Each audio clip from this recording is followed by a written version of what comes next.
Arsenal win 2 London derbies in 1 week to stay top of the Premier League. This is clinically 2-0 to Arsenal on the counter, and it's Bukayo Saka. Liverpool's title hopes implode as Salah and Klopp explode on the touchline.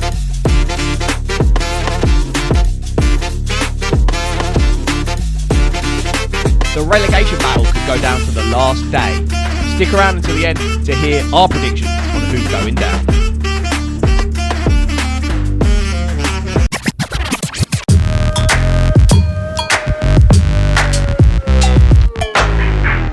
Hello guys, welcome back to BoreDraw, episode number 95. It was a hecky weekend of Premier League football. We saw one team basically drop out of the title race. We saw another team overcome their arch enemies, their London neighbours, in what was a thrilling contest. Times 2.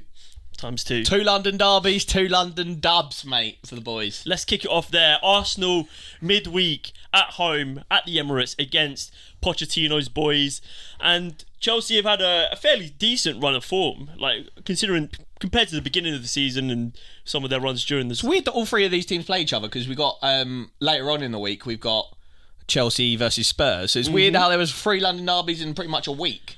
But yeah, so obviously Chelsea lined up without their star man in Cole Palmer, and Malo Gusto also missed out.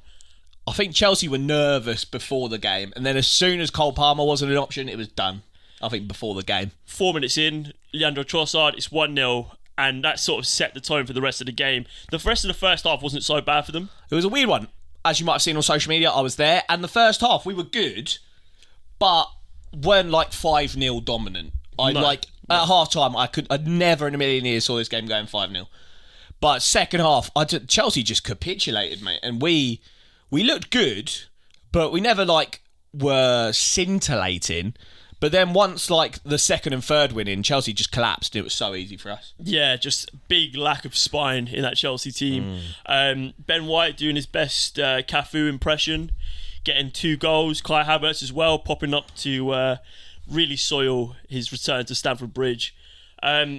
Yeah, I mean, I don't even think there's so much to say about this game. It was probably what we expected going in. We would have expected Chelsea to put up a better performance. I think defensively, just all over the place. That pivot in midfield just doesn't seem to work. I mean, and if you can't pop up in the big games, when can you? Exactly that. And I think Chelsea, after their loss... No, who did they play before the Arsenal game? Did they lose? I can't remember. But they slapped Everton 6-0. Yes. Was that their most recent game? Yep. So you think they'd be on a bit of a run, but I don't know. Yeah, like you said, lack of spine, and that lack of spine's got even worse because today Thiago Silva announced he's leaving Chelsea. I mean, you can't be relying on a 49-year-old midfield defender to be your main centre back. It just goes to show you can't just throw money at a problem and hope it solves it. I mean, the minute they lined up without Cole Palmer, you're lining up without over 50% of your goal. Yeah, it's mad. That's nuts. You can't be so heavily reliant on one player and expect to continue to put up performances. You can if you're a newly promoted small club and you've got one really gem of a player. If you're big old Chelsea and you're relying on 20-year-old Cole Palmer to be after £1 billion spent, that's mental. It's nuts. And he wasn't even their star signing. No. And it just goes to show. I think Chelsea have some deep underlying issues, and catching 5 to a London rival is not it, and it's going to bring up a lot of questions for Poch after what was a fairly decent period. But yeah, for Chelsea, it just goes from bad to worse. And playing for nothing now. 100%. Absolutely playing for nothing. There's some big moves that need to be made in the summer, and this for Arsenal was one of the games that you would pinpoint out as maybe a little bit of a tricky one. The second game that you would have picked out as a tricky one, and probably the trickiest, was their game at Spurs, which they managed to overcome. I was nervous. Not massively nervous. Shout out Sonny. I sent a video to him where he asked for Arsenal predictions for the game. And I said 3-1 actually, so I was close. But I said going into the game, I said we'd have too much for them, which I think it proved to be at a base level, we've just got a better squad with better players. Yeah. So I think that kind of told the story. But it wasn't as plain sailing as the first half may have seemed. 3-0 up. I mean, for We me, were flying, but I think going in at half-time 3-0 up was ridiculous. I think Spurs could have had at least 2 in the first half. And I think Arsenal were very fortunate to go into the second half ahead, let alone 3 goals up. yeah, it was mental. If I I was think- Spurs fan, I would have lost my head. I think Spurs were the better team throughout. Like, I really do. And which was surprising for me because I thought Arsenal would really go there and dominate them, control the ball, control the tempo of the game. But really, for me, it was Spurs the whole time. Arsenal, what they had was quality and they had confidence. And I think they wanted it more. And there was a couple of controversial VAR decisions. You had the Van de Ven goal that was ruled out via Gabriel's backside. Yeah, I've seen people draw lines on their phones using rulers, and I'm like, is football Twitter dumb? This is like the main crux of the debate, though, isn't it? It's like where does it stop? Because the line is literally they're so razor thin. Yeah. That maybe it gets to the point where you just like the on-field decision has to run. Well, it's like the Man United commentary yeah. game, yeah. It's like, yeah, you do have to just back the on-field decision if it gets to that point. But I think the story of the first half, well, I think the story for Arsenal is set pieces, isn't it? 100%. And for Spurs, like Arsenal got Nicolas Jova, set piece coach. Spurs, I don't think actually have a set piece coach, or if they do, he's not like a dedicated set piece coach. From I mean, what they I've were lucky read. not to score in the first half when Romero hit the post. Yeah, he had a couple of free headers yeah. that he fucked, but Yep. yeah, I think just the way that obviously we're a set piece dominant team, best set pieces in the league. It's interesting to see that Spurs didn't kind of take that into account. You saw Bayern Munich, one thing I noticed when we played them is they didn't let us take corners into the box. What they did is we always have an option to go short, and most teams will go and cover that short option, and then it's obvious we're putting it in the box. What Bayern Munich did, which I thought was quite interesting, is they just allowed They the just person... loaded the box. No, they just allowed the geezer to go short, and we'd always play the short pass, Yeah. and that was in Bayern's benefit because we never put a ball into the box. Oh. Yeah, I mean, what Arsenal do so well is they load the box just full of players, and they're defensively dominant in the air. Gabriel's an absolute machine, and we saw that when Højbjerg managed to head it into the back of his own net, cracking finish, just at the wrong end of the pitch. It was questionable from the beginning, I think, when they started Højbjerg, because he hasn't got the legs to keep up anymore. But maybe they just wanted him in there for that maturity, that bit of experience, maybe that bit of ability to set the tempo. But you're questioning it where you've got the athleticism of someone like Papa Matasar, or you've got Basuma on the bench, someone who's going to be better physically, better on the ball, maybe give you that bit more of an advantage in the middle of the pitch, someone who can maybe sit deep and hang on to Kai Havertz so he can't get onto those balls. I mean, Sarr or Kai Basuma Havertz had an outstanding game. Yeah, him picking the ball up for Saka, that touch was unbelievable. I think, for me, Arsenal should feel quite lucky to have come out of this not as comfortably as they did, but with 3 points. I mean, it wasn't a comfortable game, especially towards the end, with Spurs were launching everything out there. Yeah, it was an interesting game. I think Spurs were hard done by.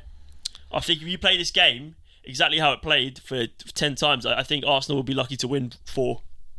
You're waffling. I think so. we're defensively let's talk about the goals that Arsenal conceded, because I think obviously Spurs, yes, they were good, but I don't think they have that much quality up top.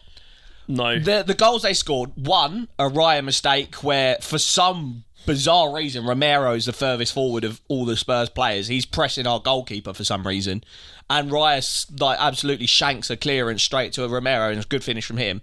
And then the other one is Declan Rice having a brain fart, and he absolutely fucking boots whoever it is in the balls, groin, mate, is nuts. So both Spurs goals, yes, Spurs probably in the game had like better passages of play and looked exciting. I don't think we were ever kind of stretched really in an attacking sense, apart from, like we mentioned, the corners where Romero had a couple of headers that he should have scored. I don't think there was any like clear-cut Spurs chances, like the Van de Ven goal that got disallowed. It was a free kick that we cleared and then bounced back in. So I don't think that any of their attacking movements were particularly fruitful. But yes, like you said, I think Spurs had a good game.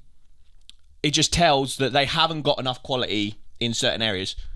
Like Van der Ven and Romero, I like. They conceded 3 goals. Son, I like.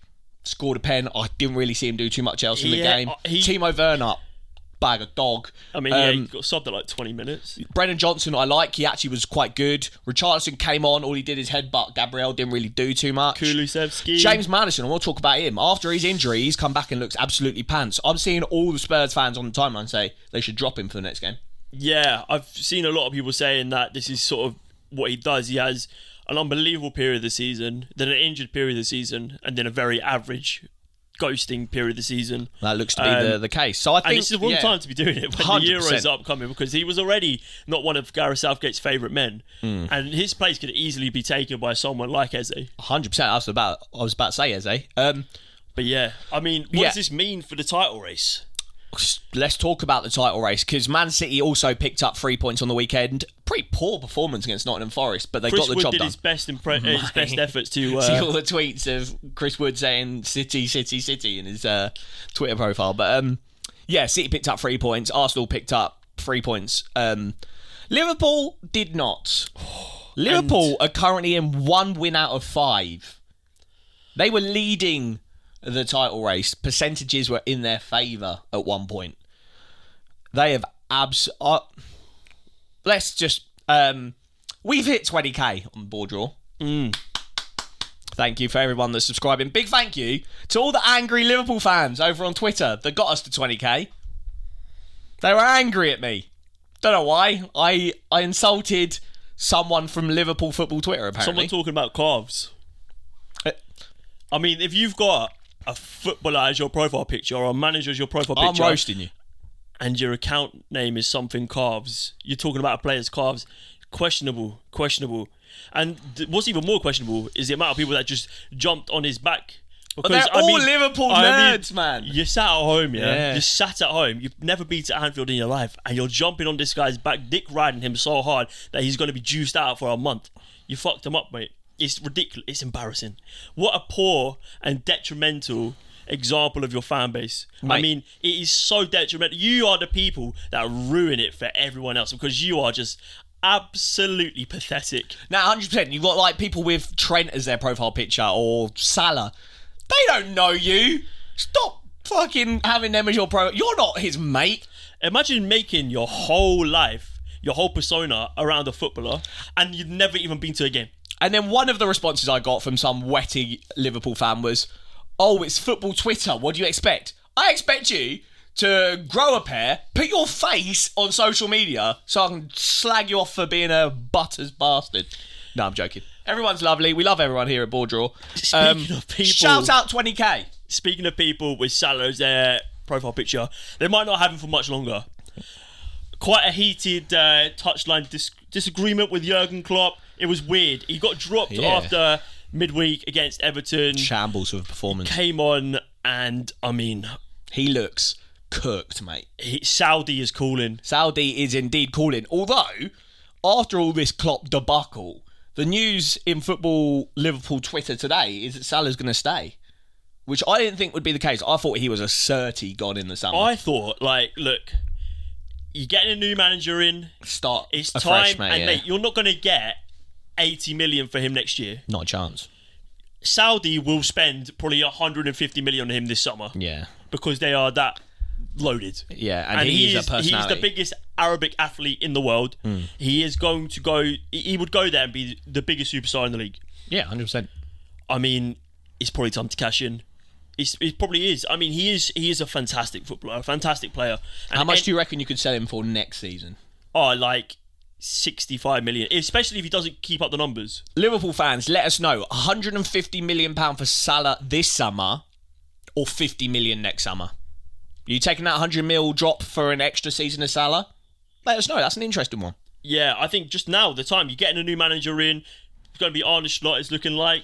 It's probably time. Let him bring in some Dutch boys. Is that too much change, though? Is that too scary? I think you've got to go one way or the other. One way or But it'll be interesting to see. But yeah, he had a big disagreement with Jurgen Klopp, didn't shake his hand, or Klopp wanted a hug or something. Yeah, something happened. Klopp said something to Salah. Salah didn't shake his hand or something. And then Darwin Núñez, who was also coming on at the same time as Salah, had to separate them two. After the game, Salah goes to like the press area and says, some of the reporters were like, Salah, what happened with you and Klopp, blah, blah, blah. And he goes, there's going to be fire if I speak. Dun, dun, dun. What the hell does that mean? Read into that like two ways, I think. Either he's saying, I'm not going to say anything because I don't want to add fuel to the flame. Or is he saying, if I say my truth, there's going to be fucking issues.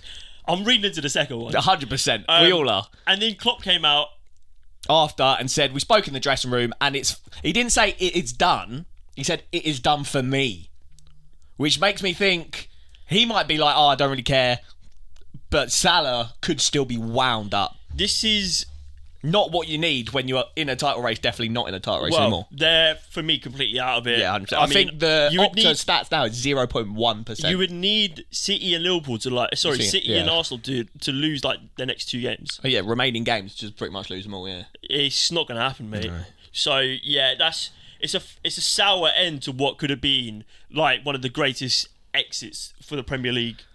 I mean, they were never even really considered to be in the title race after last season, and now this season they started so well. I don't know. Yeah, it's just a bit appalling. I mean, about a month ago they were in contention for a quadruple. Well, I'll pose you another question, you and Liverpool fans.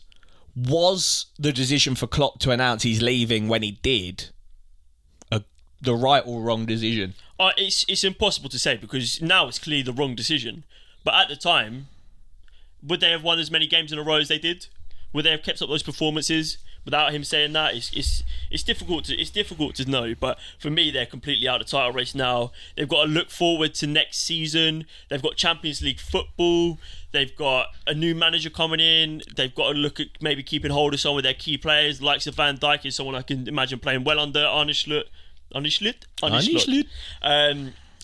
got good players there. Gravenberch, Gakpo, Dutch compatriots. They could have a big Dutch influence next season. They've got a lot of exciting players like Harvey Elliott, Curtis Jones, Conor Bradley.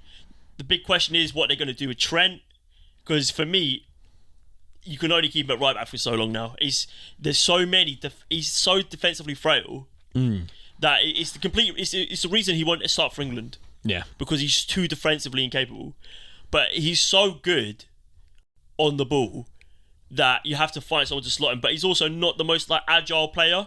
Like he's not going to get in the ball in the middle of the park and turn a man. And cover 50 yards with the ball. Yeah, cover 50 yards with a pass. But it's an interesting one. I think one of Liverpool's problems right now is their inability to put away chances. We mentioned this on the last pod or the one before last.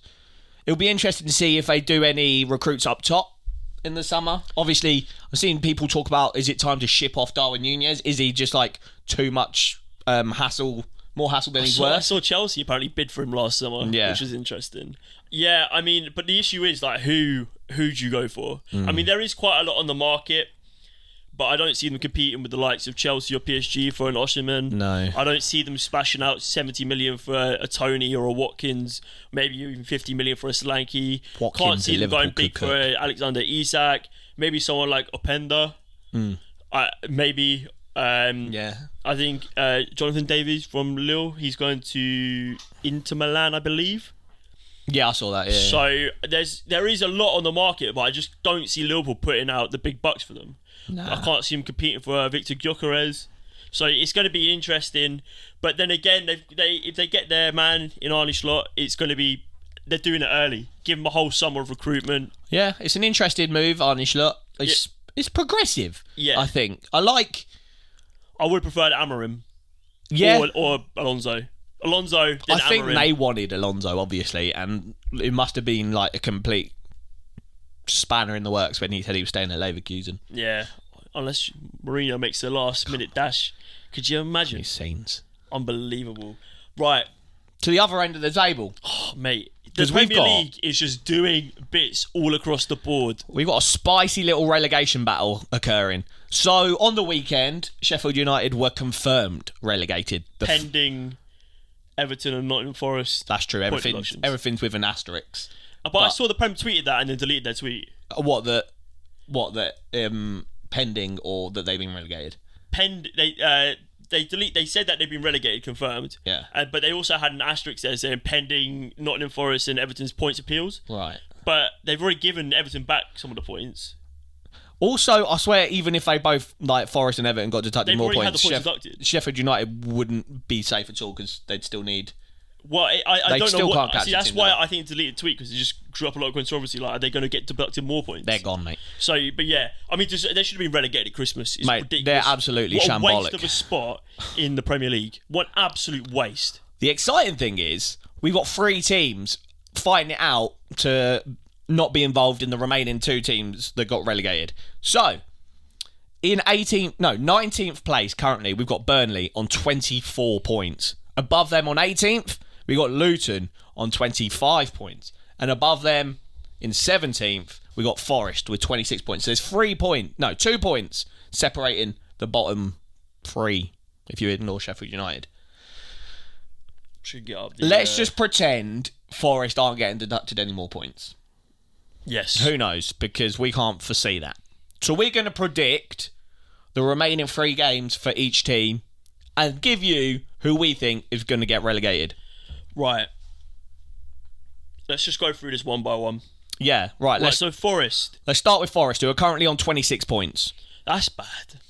That is bad. But How they much have get looked deducted? okay. 4? 4, yeah. Still not great. No.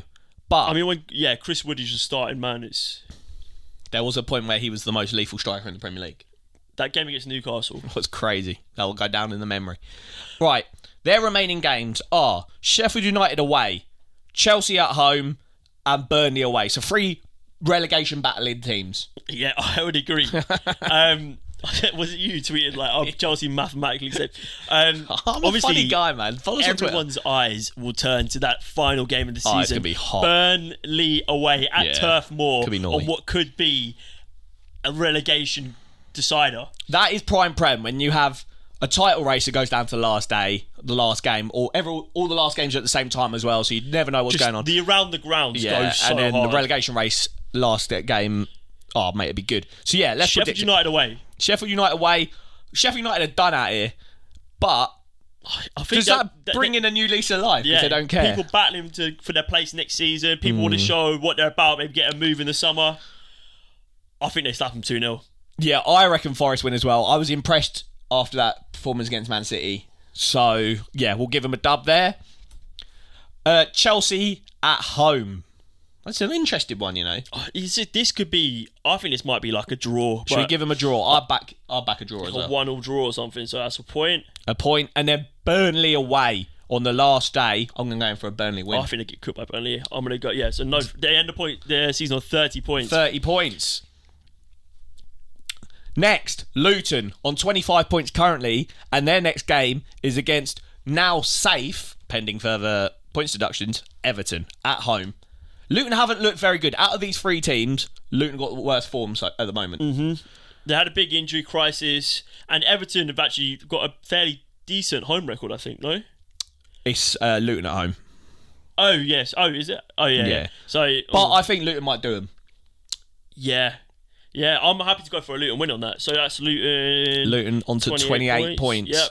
And then up next, West Ham away, who look a bit topsy-turvy, but they put in a good performance against Liverpool. Yeah, I think they rise to the opposition almost a little bit, West Ham. Could Luton sneak anything here? I think Luton could get away with a draw here. I back a draw as well. So that's 29 points. And then Fulham at home, last day of the season. Fulham probably won't have anything to play for. Could be on the beach. Luton got their survival in their hands at Kenilworth Road. It could be big. I reckon they might win. For the sake of this, I will go with it. Yeah, but let's do it. I can't see them picking up 7 points out of their last 3 when they picked up like 1 point in their last 10. Yeah, we've done Luton nice here. But 32 points, allegedly, in our predictions. Yeah, we've done well nice. Yeah, we've absolutely flipped their form on the head. It's We've got 1 win in 6, and now we've given them 2 wins in 3. If Burnley win all their remaining games, they'll only finish 1 point ahead of Luton. Burnley up next, currently on 24 points. they've got the hardest run. 3 games against interesting teams. Newcastle at home to start for Who've Burnley. looked much better over a couple of recent weeks. I struggle to see them getting anything. I can't see them beating Newcastle. I can't see them beating Newcastle. I've actually brought Newcastle players in my fantasy team specifically for this game I think to pep them. I reckon it's a loss. it's a loss. Same. And then Spurs away. Spurs will be battling for Champions League football. I could see it going any way, but I think to be realistic, It's a loss again. it's a loss again. And then Forest at home on the last day. If you go to our other prediction where we predicted Forest to lose this game, this is 3 points for Burnley. Which means our bottom 3 is made up of Sheffield United, bye-bye, Burnley on 27 points, and Nottingham Forest on 30 points. However, if Forest's appeal goes through and they get like 2 points back, depending on goal difference, they might finish above Luton. So they think they might get points back? That's what they're appealing. Oh, that could be... Yeah, it could literally be down to that they've then. got 9 goal difference better than Luton. Oh, imagine if Luton get relegated off a technicality. Ugh. Could be rough. But yeah, as we've got it, as it plays out, Sheffield United rock bottom. Poor season. Ridiculous. Get them out of the league. Burnley, 27 points. And then Forest on 30 points. I like, it's so hard to predict. We probably got every single one of these wrong. When we did our title race predictions, we absolutely fumbled that one. So let us know in the comments. Pick these 3 teams, get all their results up, and let us know what you think the results will be. Yeah, how's it going to play out? In your head, I would have said Burnley to stay up. In my head, that's who I would have picked to stay up. But when you play the fixtures out, it just doesn't run like that. Burnley got the hardest fixtures, and they're already 2 points behind safety. Yeah. So I just don't think... I think their form's good, and like you said last podcast, it's too little too late. Yeah, I know Jacob's been... He reckons they're staying on up. to the Burnley Great Escape, but it's I don't know. The fixtures are hard. It's great form. I mean, I think they've only lost 1 out of the last 8, picking up like 3 wins though. To be fair, it could go down to the last day. It could be tasty, but I hope it goes down to the last day. Yeah, I mean, in other news, Leeds got battered by QPR 4-0. QPR securing survival in style. We're all above or aboard the Marty Express. That's going to be playoffs exciting. next season. You'll see us there. 100%. Leeds. I mean, you had it in your hands, mate. So who's been promoted so far? Just Leicester. Leicester are guaranteed promotion, and then Ipswich have it in their hands. They have, I believe, a game in hand. They beat Hull away, which was a great game. Amari Hutchinson with 2 fantastic goals. Didn't that finish 2-2? I thought it was 3-2 Ipswich. Oh, maybe. I don't know. I can't remember now. I saw the Amari Hutchinson goal. It was an absolute screamer. But yeah, Ipswich, that'll be a cheeky little addition to the Prem. And then in the playoffs, who's it looking like? Oh, it finished 3-3. 3-3. I knew it was a draw. I just didn't know. Yeah. Yeah. And then, West Brom in the playoffs. Hull just outside. They need results to go their way. And the relegation battle, I mean, Huddersfield are all but down. They'll be in League One with Rotherham next season. Birmingham, Plymouth, Blackburn will all be in trouble next week. It's going down to the wire. Last games of the season, and then after that we've got last Prems of the season, and then we've got loads of BoreDraw videos coming out. Get excited for the end of the season. We've got too much content. You're going to see too much of our lovely faces. It's going to be too many Twitter beefs to keep up on. Yeah, it's coming thick and fast. So make sure you are subscribed.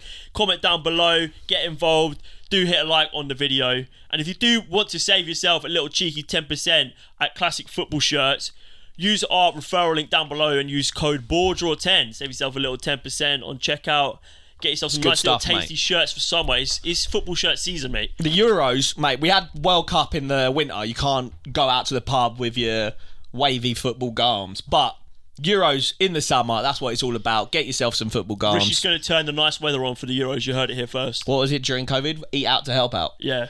We'll do something similar. I'll come up with a catchphrase for the Euros along those lines. 100%. Guys, thank you very much for watching. It's been BoreDraw episode 95. And it's live. Bash!